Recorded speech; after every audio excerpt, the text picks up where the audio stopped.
बिस्मिल्लाहिर्रहमानिर्रहीम। कुछ घंटे पहले की बात है कि पंजगूर में ईरान की तरफ से मिसाइल हमले किए गए और ईरान की तरफ से ये कहा गया है कि ये हमला अस्करियत पसंदों के ठिकानों पर किया गया और अस्करियत पसंदों का ठिकाना तबाह हो गया है। अब भाई सबसे पहली बात तो ये है कि ईरान तो एक जवाब घाड़ रहा है, लेकिन क्या किसी एक रियासत को हक हासिल है कि वो दूसरी रियासत की हदूद में जाकर हमला कर दे? हरगिज नहीं। कोई भी मुआज़िम मुआशरा इस बात की इजाजत नहीं देता है। हाल ही की बात करें, अफगानिस्तान के अंदर से पाकिस्तान के अंदर दहशतगर्दी हो रही है। तमाम नेटवर्क जो है वो ऑपरेट हो रहे हैं अफगानिस्तान से। टीटीपी की जो पनाहगाहें हैं अफगानिस्तान में मौजूद है। लेकिन इस सब के बावजूद पाकिस्तान हमेशा तहम्मुल का मुजाहरा करता है और एहतजाज करता है। पाकिस्तान ने कभी जाकर अफगानिस्तान के अंदर हमला नहीं किया। अब भाई जो ईरान ने हमला किया है, ये तो बकायदा एक हमला है एक रियासत पर, अस्करियत पसंदों पर। तो जो ठिकाना है उसका तो सिर्फ जवाब घड़ा जा रहा है। ये बकायदा हमला है और इसके पीछे पर्दा बहुत से हकायक छुपे हुए हैं जो आपके साथ हम शेयर करने लगे हैं। सबसे पहली बात तो यह है कि अगर ईरान की जो हालात इस वक्त देखे जाए मुआशी तौर पर, तो ईरान भाई इस वक्त बहुत ज्यादा पाबंदियों में जकड़ा हुआ है और खासकर डॉलर के मामले में पड़ोसी मुल्कों पर, खासकर पाकिस्तान पर डिपेंड कर रहा है। पाकिस्तान के अंदर स्मगलिंग करवाता है, अपना तेल स्मगल बेचता है या दीगर स्मगल एशिया पाकिस्तान के अंदर आकर बेचता है और बदले में डॉलर लेकर जाता है। और आपको मालूम होना चाहिए कि ईरान के अंदर $1 42,000 ईरानी रियाल के बराबर है। यह है ईरान की करेंसी की वैल्यू।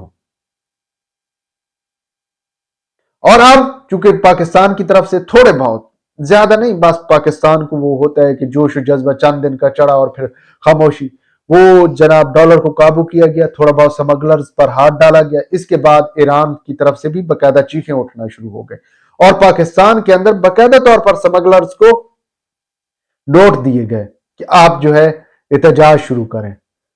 जैसे कि चमन में हम एहतजाज देख रहे हैं, एक तो चमन में एहतजाज जारी है। दूसरी बात यह है कि ईरान के मुआशी हालात भी अच्छे नहीं है और ईरान जो अपनी टेक्नोलॉजी या दीगर चीजें खरीद करने के लिए हमेशा डॉलर पर डिपेंड करता है। और वो कैसे करता है? वो जनाब ऐसे ही कि प्रॉक्सी वार लड़ता है, कभी शाम और तुर्की के दरमियान, कभी किसी और मुल्क के दरमियान, या यमन में हौसियों की सूरत में, या फिर लबनान में हिजबुल्ला की सूरत में, और आप पाकिस्तान पर भी हमला करती है। तो इसके पीछे सारे जो महारकात हैं वो सिर्फ और सिर्फ डॉलर है। ये सारा कुछ ईरान डॉलर के लिए कर रहा है। इसके अलावा ईरान को अच्छी तरह इल्म है कि अगर सी पैक ऑपरेशनल हो गया, गवादर पोर्ट ऑपरेशनल हो गई, तो ईरान के अंदर जो चाबहार का प्रोजेक्ट है उसकी कोई वैल्यू, कोई हैसियत नहीं रह जाती।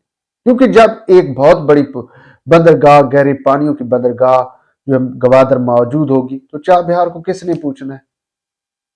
और ईरान को भी मजबूरन गवादर की बंदरगाह इस्तेमाल करना पड़ेगी। इसलिए ईरान नहीं चाहता कि वो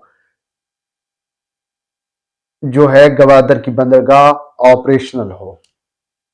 और इस हवाले से ईरान मुसलसल बलूचिस्तान में अलहदगी पसंद तंजीमों और खासकर मजहबी इंतहा पसंद तंजीमों को सपोर्ट करता है।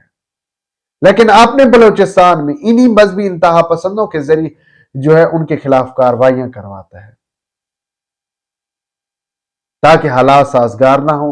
पाकिस्तान अपने तमाम तर तवज्जो अपनी सिक्योरिटी पर मरकूज रखे, वो मुआशी तौर पर अपनी पांव पर खड़ा ना हो सके। अब अपने पड़ोसी मुल्क की पीठ में आकर छुरा घोंपा है सिर्फ इसलिए कि मुआशी तौर पर कुछ हालात बेहतर होने जा रहे हैं। और यही कहा जा रहा है कि बलूचिस्तान के अंदर सऊदियन या दीगर रॉयल फैमिलीज की तरफ से एक बहुत बड़ी इन्वेस्टमेंट आ रही है। तो इसलिए जो है ईरान की आंखों में ये इन्वेस्टमेंट खटक रही है और ईरान कतई ये नहीं चाहेगा کہ پاکستان کے اندر کوئی خاص کر بلوچستان کے اندر معاشی سرگرمیاں شروع ہو جائیں، کیونکہ معاشی سرگرمیاں شروع ہونے کے بعد ایران کی جو سمگلنگ کا سسٹم ہے وہ مکمل طور پر ٹھپ ہو جائے گا، اور ایران جو ڈالر کے معاملے میں پاکستان یا سمگلرز پر ڈیپینڈ کرتا ہے وہ اس طرف سے نہ ہی ہو جائے گی۔